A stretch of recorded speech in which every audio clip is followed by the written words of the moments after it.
बाहेर मस्तपैकी जोरदार पाऊस आणि काय चटपटीत खायचं असेल तर ऑथेंटिक महाराष्ट्रीयन वडापाव हा डोळ्यासमोर येतो. तीच रेसिपी मी आज तुमच्यासमोर घेऊन आलेली आहे. इथे 1 किलो बटाटे घेतलेले आहेत, शिजवलेले आहेत, त्याची सालं काढून घेतलेली आहे. इथे आपल्याला लागणार आहे लसूण, आलं आणि हिरवी मिरची. 1 किलो बटाट्यासाठी 50 ग्रॅम इतके मी घेतले लसूण. हिरवी मिरची तुम्ही तुमच्या आवडीप्रमाणे कमी जास्त करा आणि साधारणपणे 4 ते 5 इंच इतकं मी घेतलेलं आहे आलं. कोथिंबीर घेतली आहे, भरपूर कढीपत्ता आहे, 3 टेबलस्पून धने, जिरे आणि बडीशेप घेतली आहे. डिटेल रेसिपी डिस्क्रिप्शन बॉक्समध्ये दिलेली आहे, ती नक्की चेक करा. सगळ्यात पहिल्यांदा मिक्सरच्या जारमध्ये आपण आलं, लसूण आणि हिरवी मिरची याला हलकंसं आपल्याला क्रश करायचं आहे. क्रश करत असताना फक्त त्याच्यामध्ये मीठ घातलेलं आहे. पाणी अजिबात न घालता फक्त पल्स मोड म्हणजे फक्त मिक्सरला चालू बंद करून आपल्याला ह्याला ग्राइंड करून घ्यायचं आहे. बघा कसं खडबडीत मी ह्याला ग्राइंड करून घेतलेलं आहे. आता ह्याच्यामध्येच आपण ॲड करूया 3 टेबलस्पून धने. ऑलरेडी धने माझे भाजलेले होते. 1 टेबलस्पून जिरं आहे आणि 1 टेबलस्पून आपण घेतले बडीशेप. बडीशेपनी अप्रतिम चव येते. आता हे सुद्धा मिक्सरमध्ये हलकंसं जाडसर मी वाटून घेतलेलं आहे. हे जाडसर वाटून घेणं खूप जास्त गरजेचं आहे. जेव्हा आपण वड्याची भाजी खातो ना, तोंडामध्ये हे लागलं पाहिजे. आता सगळ्यात महत्त्वाचं आहे, बटाटे आपल्याला हातानेच कुस्कुरायचे आहेत. अजिबात त्याला किसणीवरती आपल्याला किसून घ्यायचे नाही आहेत.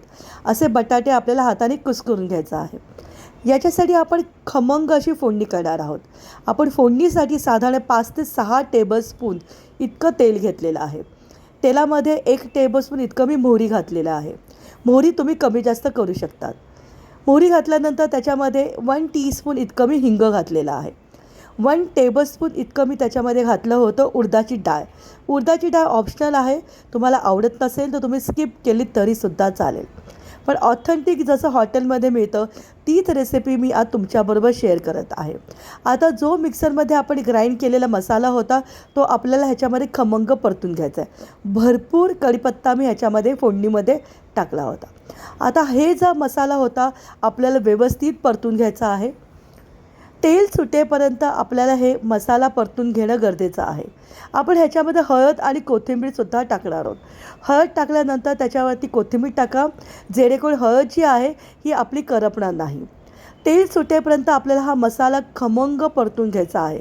किचनमध्ये अतिशय सुवासिक दरवळायला पाहिजे इतका मसाला आपल्याला खमंग परतून घ्यायचा आहे. जेव्हा आपण हळद टाकाल त्याच्यावरती कोथिंबीर टाकायला विसरू नका.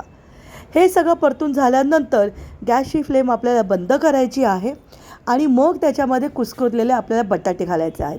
तुम्ही व्हिडिओमध्ये बघतायत कसं मस्तपैकी तेलाचा एक तवंग त्याच्यावरती आलेला आहे.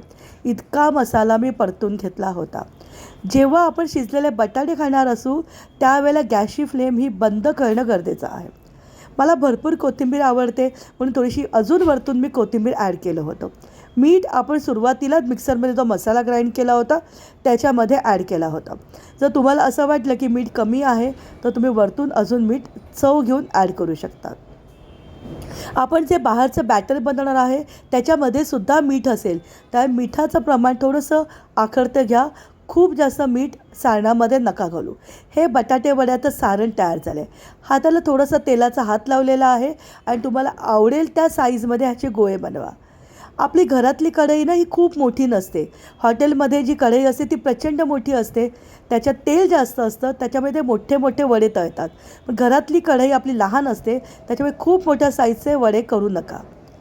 1 किलो इथे जे मी बटाटे घेतले होते त्याच्यासाठी मला 400 ग्रॅम इतकं बेसन लागलं होतं. बेसन चाळून घेतलेलं आहे. त्याच्यामध्ये अर्धी वाटी मी तांदळाचं पीठ घातलं आहे, ओवा घातलेला आहे, मीठ घातलेलं आहे आणि हळद घातलेलं आहे. हे सगळं आपल्याला मिक्स करायचं आहे. तुम्हाला जर ह्याच्यामध्ये सोडा घालायचा असेल तर पीठ भिजवल्यानंतर तुम्ही खायचा सोडासुद्धा 1 टीस्पून ॲड करू शकतात. पण मी ह्याच्यामध्ये सोडा नव्हता ॲड केला कारण बटाटे तसे पण वातुळ असतात. बॅटरमध्ये जर आपण सोडा घातला तर खूप जास्त गॅस होऊ शकतो. त्याच्यामुळे मी बॅटरमध्ये अजिबात सोडा घातला नव्हता. तरीसुद्धा हे बटाटे वडे अप्रतिम झाले होते. तुम्ही जसं व्हिडिओमध्ये बघतायत हाताने व्यवस्थित घोटून आपल्याला हे पीठ भिजवायचं आहे. हे जे पीठ आहे हे खूप जास्त पातळ नको आहे आपल्याला किंवा खूप जास्त घट्ट नको आहे. त्याच्यात पाणी घालताना थोडं थोडं पाणी घालतच आपल्याला हे पीठ भिजवायचं आहे.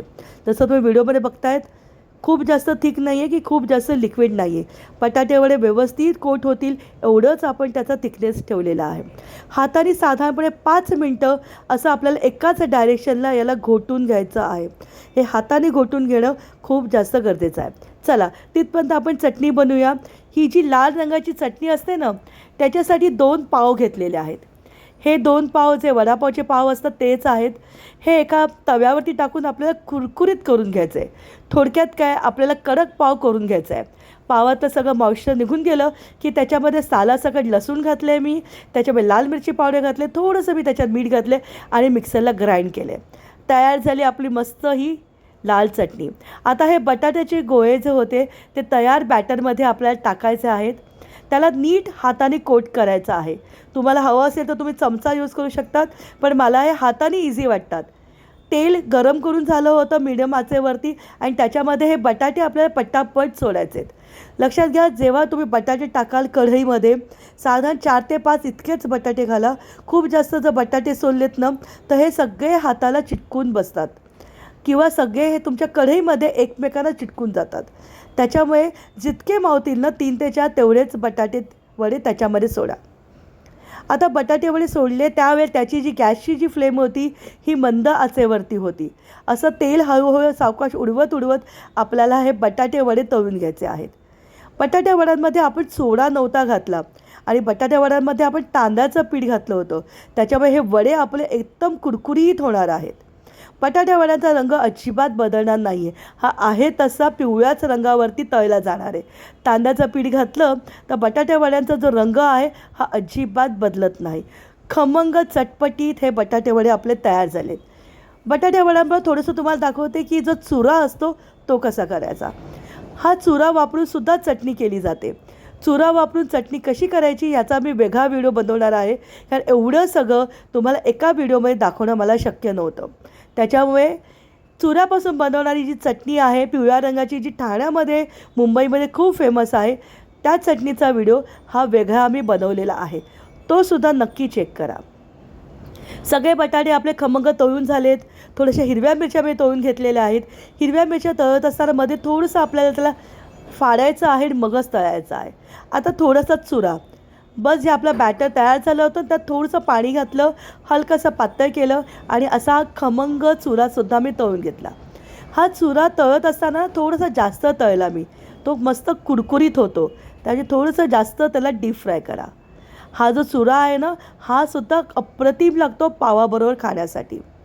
मी थोडा जास्तच चुरा बनवला होता आणि या चुऱ्यापासून मला चटणीसुद्धा बनवायची होती.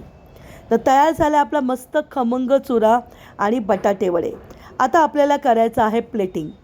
जी चटणी मी तुम्हाला दाखवली होती आत्ता, लाल रंगाची चटणी, त्या चटणीबरोबर मी ह्याचं प्लेटिंग केलेलं आहे.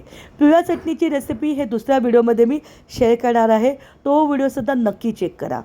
आजचा जर तुम्हाला खाद्यचट्टेचा व्हिडिओ आवडला असेल तर आमच्या चॅनलला लाईक करा, व्हिडिओला जास्तीत जास्त शेअर करा आणि बाजूला दिलेला बेल आयकॉनला क्लिक करा.